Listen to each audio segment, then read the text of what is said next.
Schoology real quick. Never mind, we're not going to go into Schoology real quick. We're going to watch this video on the coldest town in the world, coldest town on Earth. And you'll see, it's I think Mariah said it was 3 degrees where she was at. This place gets way colder than that. So watch along, and we'll get on to our reading in just a little bit.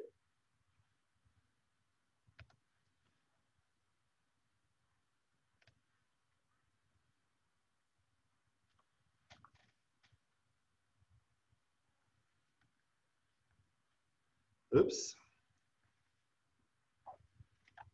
Guess it would help if I turned on the sound.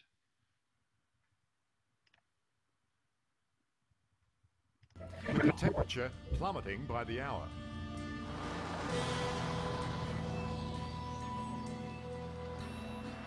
It takes 2 days and nights on roads as slippery as glass.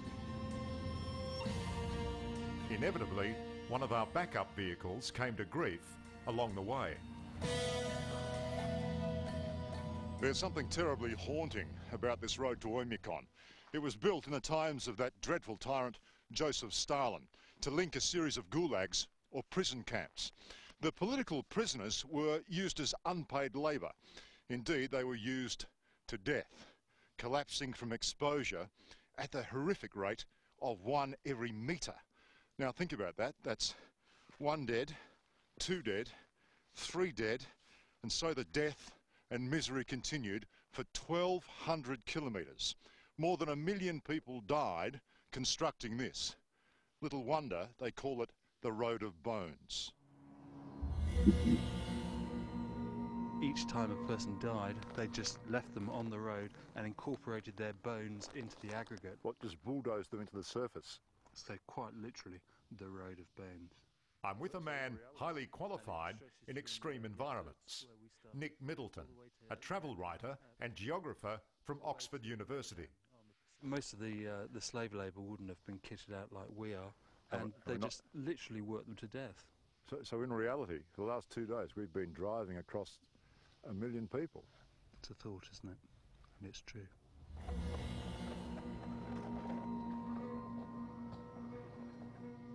To get to the coldest town on Earth, we cross 2 frozen rivers, climb a mountain range, and traverse endless forests to a remote speck on the map, smack bang in the middle of Siberia.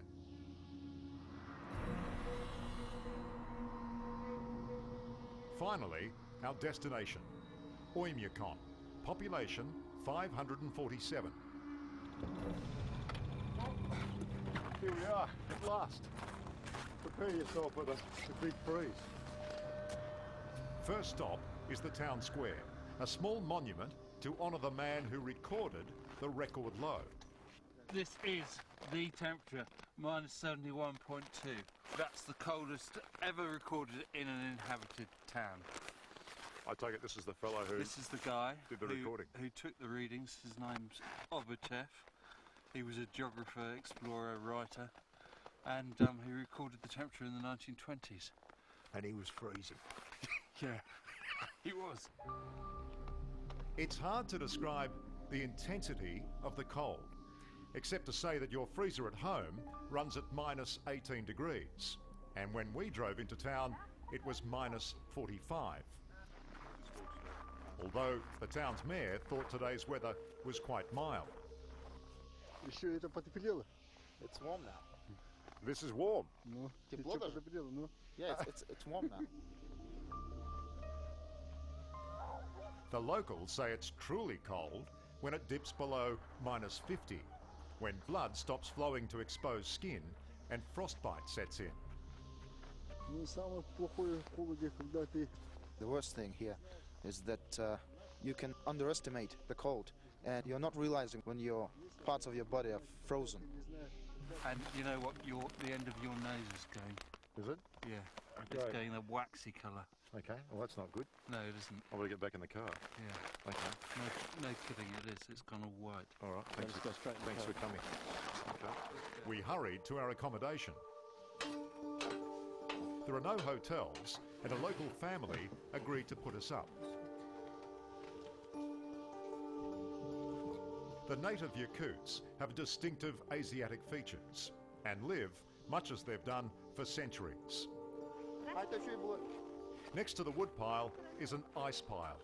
Ice blocks are melted inside for fresh water. Tamara, you've lived here all your life. It must be a very hard existence. Yes,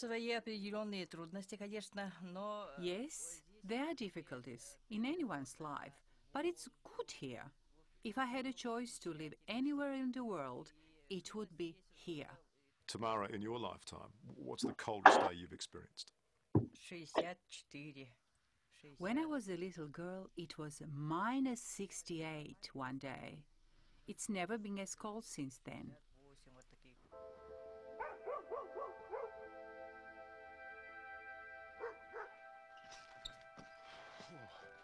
One of the many day-to-day hardships of living in a place like this, aside from the temperature, and this morning it's -54, beauty, is the complete lack of running water. These places have no pipes. I mean, apart from the money, it'd be no good putting them in anyway because the water would freeze instantly. And that means there's no showers and no baths, which is not so bad in these conditions. But that means there's also no flushing toilet, which leads me to this. Now, the old-fashioned thunderbox is fine if you're in outback Australia, but let me tell you, when you're in the coldest part of the world and nature calls in the middle of the night, you have to come and get your kit off. Well, that's something else. Oymyakon is only 700 metres above sea level and is well below the Arctic Circle. But the reason it's so cold is a unique function of geography. There's no ocean nearby to moderate the extreme conditions. And it's deep in a frigid valley. And sitting in the bottom of this valley, all the cold air tends to accumulate. And that combination of factors adds up to the coldest inhabited town on Earth.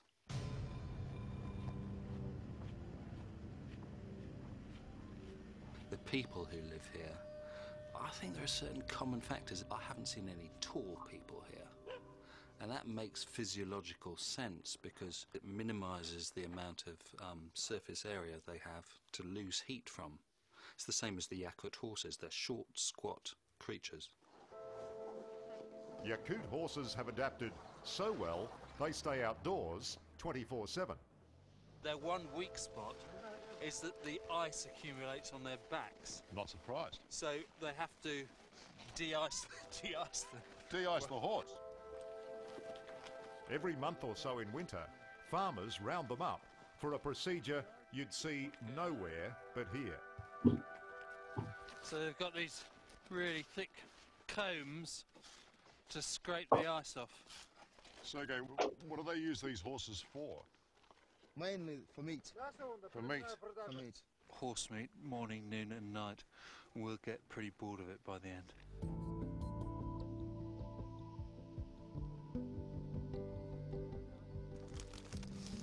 Liam, What do you got? below -50, this trick effect is supposed to work. Another day in the deep freeze, and it was cold enough for Nick to try some experiments he'd read about studying geography. Go on then. This is boiling water. I've taken it just off the stove. You can see the steam. Yeah. Right? You watch. I'm going to throw the water up into the air. Right? Ready? Yep. Oh.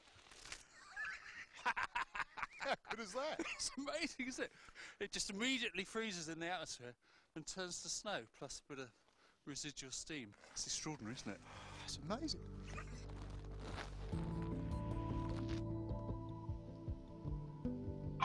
Washing presents some interesting effects in this part of the world, Liam. And now, stand up and swing it round your head. Swing it around my head. Swing it round your head, please. A bit longer. This is how you drive here, isn't it? All we're effectively doing is speeding up the process of hanging it on the line. Oh, okay. Okay, stop now. See what effect you've got. Look at that. Look at You were that. doing that for about 10 seconds, and now look at it. That is amazing. Look. I've never tried this, but you're supposed to be able to split it down the middle quite easily.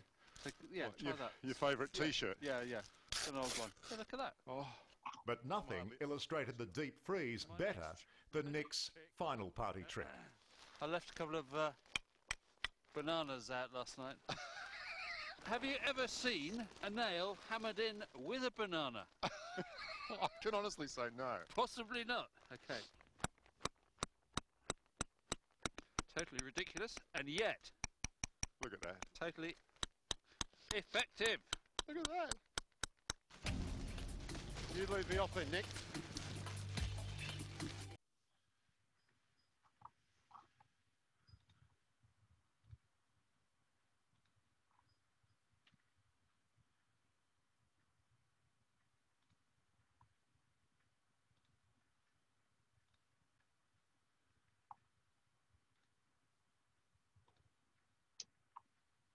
All right, ladies and gentlemen. So hopefully you were surprised by some of the things you saw. I know I was when I first saw it, like, what?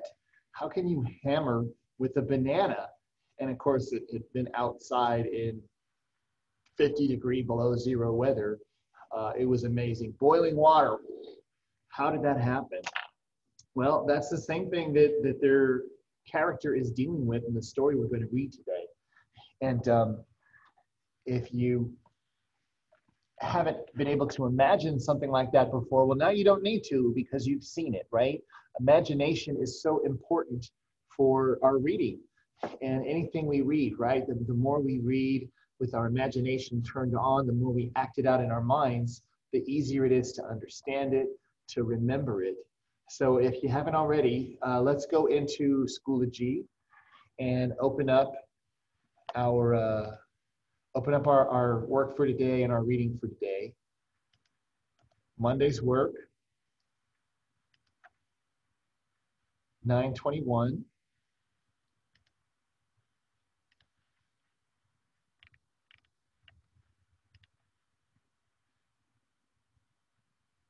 And you should see excerpt from To Build a Fire by Jack London. It should have like a little blue tone to it. I thought, oh, it's so cold. It'd be fun to make this blue.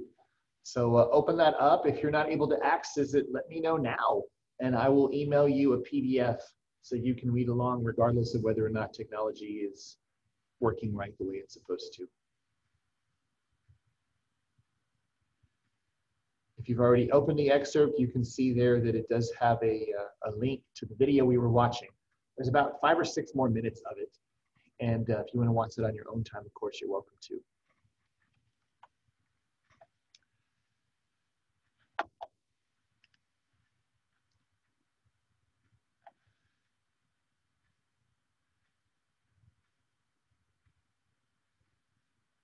All right, anybody need a copy of the reading?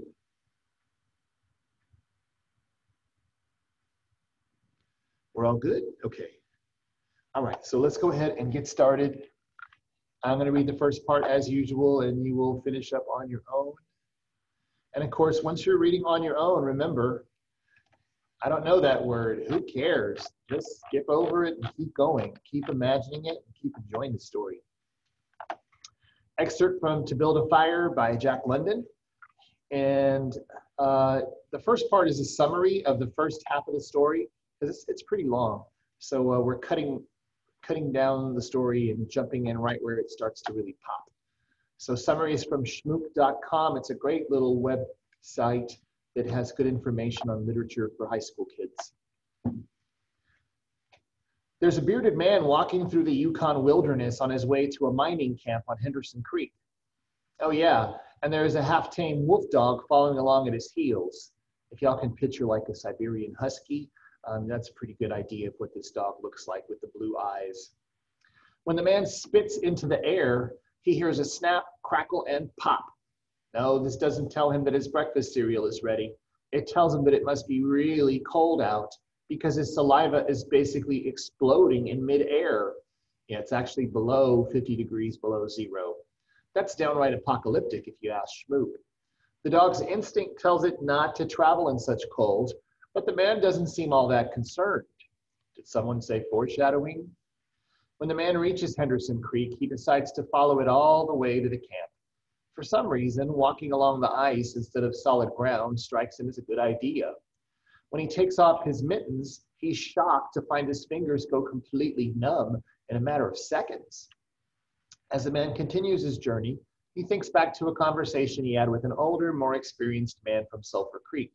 There seems to be a lot of creeks in the Yukon. He remembers the old-timer telling him that it's a really bad idea to travel alone in temperatures below -50. But the man thinks the old-timer is a wimpy old coot and keeps walking. Ignoring the advice of an older and wiser mentor, That tends not to work out in most stories. The man plunges through the ice and wets his feet. He's annoyed that he'll have to stop and build another fire. When, oh when, he wonders, will he get to sit by a fire and eat bacon with the boys? He builds his second fire under a tree. But when he pulls twigs off the bottom of the tree, he causes snow to fall off the branches like a little mini avalanche and put out his fire. Just his luck. Or that was dumb. Now his hands are getting really numb, and he needs to quickly build another fire to warm them. By this point, his hands are so frozen that he can only use them as stumps. He's so clumsy, he ends up bungling his next fire and putting it out. Okay, this is getting serious. So once again, his feet are wet, and we saw what happened to the cloth that got wet in our video. So that's what's happening to his socks and his shoes and his feet. And his second fire didn't work. So now we're going to pick up right there in the story. The man was shocked. It was as though he had just heard his own sentence of death. For a moment, he sat and stared at the spot where the fire had been. Then he grew very calm. Perhaps the old-timer on Sulphur Creek was right. If he had only had a trail mate, he would have been in no danger now. The trail mate could have built the second fire. Well, it was up to him to build the fire over again. And this second time, there must be no failure. Even if he succeeded, he would most likely lose some toes. His feet must be badly frozen by now, and there would be some time before the second fire was ready. Such were his thoughts, but he did not sit and think them. He was busy all the time they were passing through his mind. He made a new foundation for a fire, this time in the open, where no treacherous tree could blot it out. Next, he gathered dry grasses and tiny twigs from high-water flotsam. He could not bring his fingers together to pull them out, but he was able to gather them by the handful. In this way, he got many rotten twigs and bits of green moss that were undesirable, but it was the best he could do. He worked methodically, even collecting an armful of the larger branches to be used later when the fire gathered strength. And all the while, the dog sat and watched him, a certain yearning wistfulness in its eyes, for it looked upon him as the fire provider. The fire was slow in coming. When all was ready, the man reached in his pocket for a second piece of birch bark. He knew the bark was there, and though he could not feel it with his fingers, he could hear its crisp rustling as he fumbled for it. Try as he would, he could not clutch hold of it. And all the time in his consciousness was the knowledge that each instant his feet were freezing. This thought tended to put him in a panic, but he fought against it and kept calm. He pulled on his mittens with his teeth and threshed his arms back and forth, beating his hands with all his might against his sides. He did this sitting down, and he stood up to do it. And all the while the dog sat in the snow, its wolf brush of a tail curled around warmly over its forefeet. Its sharp wolf ears pricked forward intently as it watched the man. And the man, as he beat and threshed with his arms and hands, felt a great surge of envy as he regarded the creature that was warm and secure in its natural covering. After a time, he was aware of the first faraway signals of sensation in his beaten fingers. The faint tingling grew stronger till it evolved into a stinging ache that was excruciating, but which the man hailed with satisfaction. He stripped the mitten from his right hand and fetched forth the birch bark. The exposed fingers were quickly going numb again. Next, he brought out his bunch of sulfur matches, but the tremendous cold had already driven the life out of his fingers. In his effort to separate one match from the others, the whole bunch fell in the snow. He tried to pick it out of the snow, but failed. The dead fingers could neither touch nor clutch. He was very careful. He drove the thought of his freezing feet and nose and cheeks out of his mind. Devoting his whole soul to the matches, he watched, using the sense of vision in place of that of touch. And when he saw his fingers on each side of the bunch, he closed them. That is, he willed to close them, for the wires were down, and the fingers did not obey. He pulled the mitten on the right hand and beat it fiercely against his knee. Then with both mittened hands, he scooped the bunch of matches, along with much snow, into his lap. Yet he was no better off. After some manipulation, he managed to get the bunch between the heels of his mittened hands. In this fashion, he carried it to his mouth. The ice crackled and snapped, when by a violent effort, he opened his mouth. Yeah, his face is covered with ice, if you're wondering, that's why it cracked. He drew the lower jaw in, curled the upper lip out of the way, and scraped the bunch with his upper teeth in order to separate a match. He succeeded in getting one, which he dropped on his lap. He was no better off. He could not pick it up. Then he devised a way. He picked it up in his teeth and scratched it on his leg. 20 times he scratched before he succeeded in lighting it. As it flamed, he held it with his teeth to the birch bark. But the burning brimstone went up his nostrils and into his lungs, causing him to cough spasmodically. The match fell into the snow and went out. The old timer on Sulphur Creek was right, he thought, in the moment of controlled despair that ensued. After 50 below, a man should travel with a partner. He beat his hands, but failed to excite any sensation. Suddenly, y'all need to picture this, be sure you're imagining it. Suddenly, he bared both hands, removing the mittens with his teeth. He caught the whole bunch between the heels of his hands, right? Not his fingers. Think of the tops of his palms. He's got the matches between them, so his fingers are sticking out. His arm muscles, not being frozen, enabled him to press the hand heels tightly against the matches. Then he scratched the bunch along his leg. It flared into flame, 70 sulfur matches at once. There was no wind to blow them out. He kept his head to one side to escape the strangling fumes and held the blazing bunch to the birch bark. As he so held it, he became aware of sensation in his hand. His flesh was burning. Yeah, those fingers that were sticking out, the fire is going through those fingers to get to the birch bark. He could smell it. Deep down below the surface, he could feel it. The sensation developed into pain that grew acute, and still he endured it, holding the flame of the matches clumsily to the bark that would not light readily because his own burning hands were in the way, absorbing most of the flame. At last, when he could endure no more, he jerked his hands apart. The blazing matches fell sizzling into the snow, but the birch bark was alight. He began laying dry grasses and the tiniest twigs on the flame. He could not pick and choose, for he had to lift the fuel between the heels of his hands. Small pieces of rotten wood and green moss clung to the twigs, and he bit them off as well as he could with his teeth. All right, we're at the top of page 5. Go ahead and continue reading on your own, and I'll check back in with you in a while. Remember, if you don't know a word, skip it. Keep going.